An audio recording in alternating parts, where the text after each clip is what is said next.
Bonjour à tous, donc Baptiste Breton, moi je suis l'un des associés fondateurs de LBMG et je suis en charge de la branche, on peut dire la branche start-up de l'entreprise avec une plateforme qu'on a développée qui s'appelle NeoNomad qui permet en gros de réserver des espaces de coworking dans toute la France. Donc on regroupe sur une plateforme web et une appli l'offre de tiers-lieux de manière globale sur la France et on a travaillé plus particulièrement sur la problématique des entreprises. Parce qu'on on en a pas mal parlé tout à l'heure. Orange a dit qu'ils n'étaient pas encore complètement prêts. Bon, ça va venir, ne vous inquiétez pas. Mais ce qu'on se rend compte quand on étudie la problématique du tiers-lieu, c'est qu'il y a très peu de salariés d'entreprise qui sont vraiment des utilisateurs, des primo-utilisateurs. Donc on a beaucoup d'indépendants, de start-up, de PME qui font un peu le modèle économique des espaces, mais finalement le salarié d'entreprise, c'est-à-dire le salarié d'Orange, le salarié de EDF, de grands groupes, est assez peu représenté dans les espaces.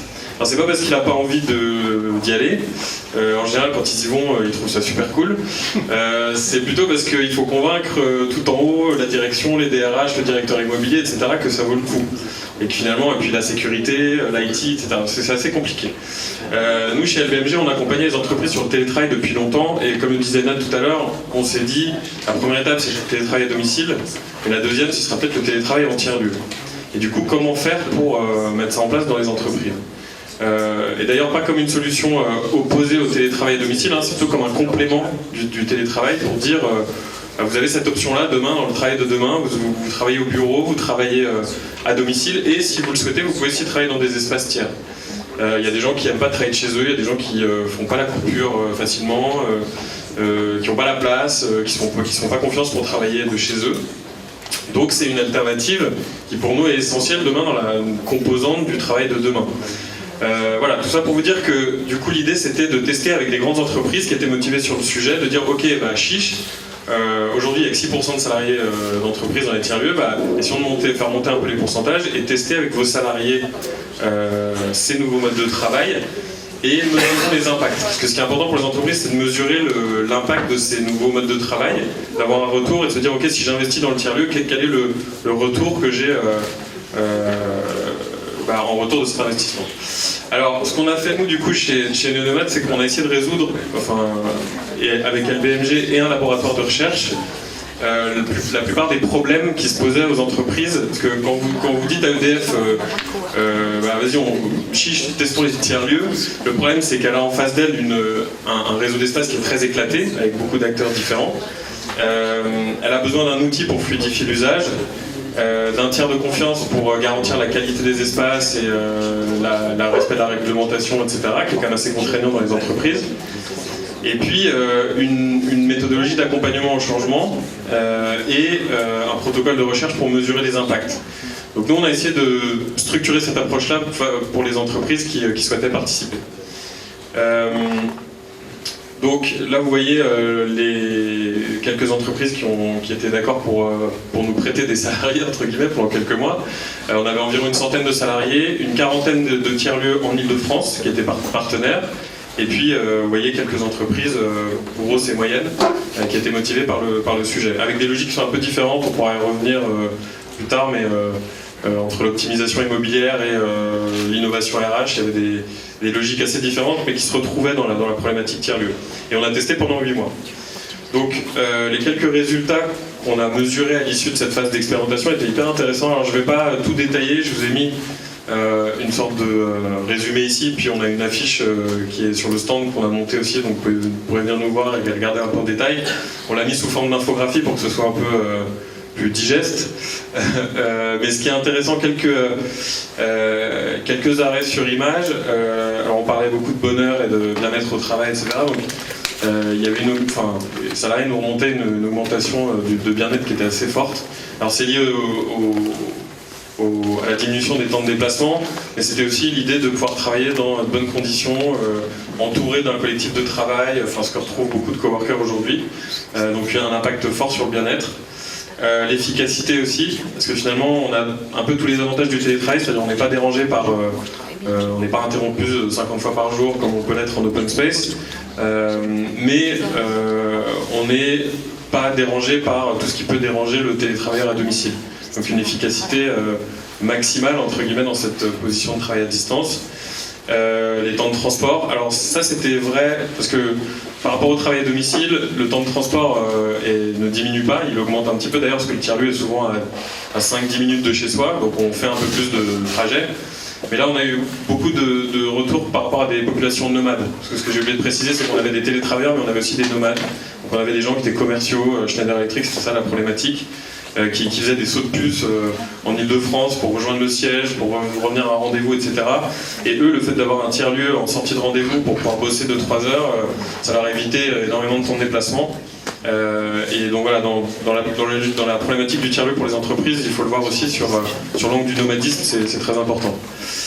Et puis au final, 85% des gens qui souhaitaient continuer à l'utiliser, pas forcément de manière hyper régulière, il y a des gens qui disaient moi je veux avoir le choix, donc si je suis à 1 jour par semaine à domicile ça va, mais je pense à passer à 2 jours, donc la deuxième journée je préférerais la faire en tiers-lieu, parce que 2 jours par semaine de chez moi, plus le week-end, ça fait 4 jours à la maison et 3 jours à l'extérieur, et voilà, ça va être, je vais un peu saturer. Donc des usages assez différents, mais hyper intéressants à analyser. De ces salariés d'entreprise. Alors, je parlais de profil et d'usage, c'est très important, ce qu'on a essayé de travailler aussi, c'était les profils d'utilisateurs. Donc ça, c'est quelque chose qui était assez nouveau, que j'ai présenté aussi à la conférence européenne du coworking en novembre, et qui a créé pas mal de discussions autour des profils de coworkers, qui ne sont pas que des profils de salariés, mais l'idée c'était de se dire, si on a un profil d'utilisateur, ça détermine un usage, et ensuite ça détermine quel type d'espace on va vouloir utiliser. Parce qu'il y a une assez grande diversité dans les différents tiers-lieux, et du coup, tous les tiers-lieux ne sont pas adaptés à tous les usages. Et on s'est rendu compte dans l'expérimentation qu'il y a des salariés qui nous ont dit ce lieu-là, c'était pas adapté, moi il faut que je puisse passer un coup de fil toutes les 30 minutes, il n'y avait pas de box de confidentialité, ou alors il y avait une communauté qui était tellement soudée que moi j'ai pas eu l'impression d'être complètement accueilli. Enfin, on a découvert plein de choses sur le terrain qui étaient très intéressantes autour de ça. Alors on a du coup infographié aussi ces différents profils. Donc on les a aussi là-bas, je pourrais vous les présenter sur le stand. Puis nous on s'est tous profilés dans l'équipe néo-nomade. Donc moi j'ai un petit avatar hyper nomade parce que moi je me reconnais plutôt dans l'hyper nomade, dans mon usage de tiers-lieu. Et donc voilà, on a différencié différents profils. Donc l'aventurier, qui est un peu la personne qui va aller à la découverte de nouvelles communautés, de nouveaux espaces, qui est vraiment, qui est vraiment sur une logique de curiosité et d'innovation. Le casanier, donc ça vous le reconnaîtrez peut-être aussi dans les open space un peu bruyants, mais l'idée c'est qu'il faut que je sois concentré, pas dérangé, efficacité avant tout. Même si autour de moi je suis content d'avoir d'autres gens qui sont aussi en train de bosser, ça me rassure dans mon rôle aussi.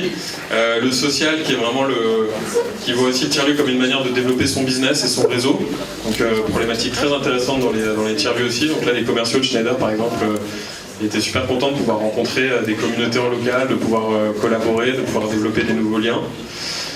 Le coordinateur, assez intéressant, on ne l'avait pas trop identifié au départ, on pensait que les gens allaient plutôt aller en tiers-lieu en travail solo. Mais en fait, il y a beaucoup de gens qui se sont dit c'est un super endroit pour me retrouver en équipe, en dehors du cadre de l'entreprise, et peut-être à équidistant des lieux d'habitation de mes salariés. Du coup, maintenant, on a des gens qui utilisent les tiers-lieux plus sur une logique de réunion, ou même on travaille ensemble et puis on se voit pendant 1 heure, on travaille sur le même espace, on se voit pendant 1 heure. Mais cette logique de coordination et de nouvel outil, même de management pour les personnes en position de manager. L'hyper nomade, donc ça c'était moi. Lui c'est vraiment, j'ai besoin d'un endroit, j'en ai marre de bosser du Starbucks en gros, un peu ça.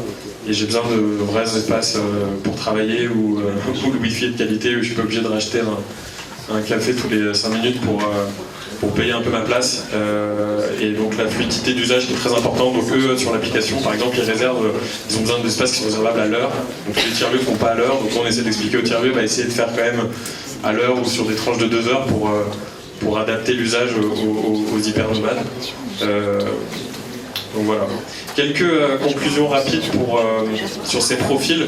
Ce qui est intéressant de noter, c'est qu'un profil n'est pas unique. C'est-à-dire qu'on peut être hyper nomade un jour et casanier le lendemain. Donc c'était plutôt un outil pratique pour nous. Donc nous, c'est ce qu'on fait en entreprise en amont de la mise en place d'un projet de tiers-lieu pour les entreprises. On demande aux salariés de se projeter un peu sur ces profils et on a des choses complètement différentes avec des populations identiques. Sur une même population, sur un même service, vous pouvez avoir des gens qui sont diamétralement opposés en termes de profil, ce qui est très intéressant. Et puis voilà, d'un jour sur l'autre, les profils peuvent changer et il faut que l'usage du tiers-lieu réponde à ces profils. Quelques autres éléments clés. Ouais, l'accueil est super important dans les espaces. Quand vous êtes salarié et que vous débarquez dans un coworking, c'est une expérience qui est totalement nouvelle. Donc si vous n'êtes pas bien accueilli, si vous ne sentez pas que voilà, on vous met à l'aise, qu'on vous explique un peu comment fonctionne le lieu, qui travaille sur quoi, si vous avez envie de rencontrer des gens, tout à l'heure il y aura une pause déj où vous pourrez déjeuner avec nous, etc. Si l'accueil est bien fait, c'est vraiment génial. Et s'il est raté, la personne peut ne jamais revenir en tiers-lieu. Enfin, la première utilisation est clé. Donc nous, chaque premier utilisateur, on l'accompagne, on le rappelle après, on fait sûr que ça s'est bien passé. Donc c'est aussi ce qu'on fait un peu sur la qualité de service. La communauté n'est pas forcément un élément obligatoire, c'est-à-dire que la valeur ajoutée du coworking et des tiers-lieux, c'est évidemment l'aspect communautaire. Mais il y a certaines personnes, je prenais mon exemple sur l'hypernomade n'a pas forcément besoin de communauté, il a plus besoin de fonctionnalité, et puis de temps en temps il va rencontrer des gens, mais c'est pas la première chose qu'il vient chercher. Le téléphone sur les espaces est hyper important, mais ça c'est, je pense, pas que pour les salariés d'entreprise, hein, mais d'avoir des espaces dans lesquels on peut téléphoner, on peut s'isoler. Ça c'est pour les salariés, c'est un peu plus le cas parce qu'il y a des problématiques de confidentialité. Et nous on a vraiment eu des espaces où les gens nous ont dit c'est super, mais si je peux pas téléphoner dans de meilleures conditions, je pourrais pas y retourner. Et puis expérimenter avant de déployer. Donc nous on teste souvent sur une centaine de personnes et après on déploie sur une filiale. C'est ce qui se passe en ce moment dans les grandes entreprises qu'on accompagne. Ça marche super bien. Et puis créer une vision globale du travail, je pense que c'est important. C'est pas juste une mesurette pour des gens qui pourraient pas travailler de chez eux. C'est vraiment le travail demain se distribue dans les différents lieux et les tiers-lieux sont juste une des composantes du travailler autrement. Et ça, quand ce message-là est passé de haut en bas, que c'est vraiment sponsorisé par le haut, ça marche super bien. Voilà, en 2016, on lance une nouvelle version de l'expérimentation, Xavier vous en a parlé. Donc je suis à votre disposition sur le stand pour en parler, avec plus d'entreprises, plus de salariés, et surtout une dimension territoire qui va être beaucoup plus appuyée. Et voilà, venez nous voir, on a des petites surprises aussi à vous partager sur notamment les tiers-lieux dans la région de Nantes. Donc n'hésitez pas à passer nous voir tout à l'heure. Merci.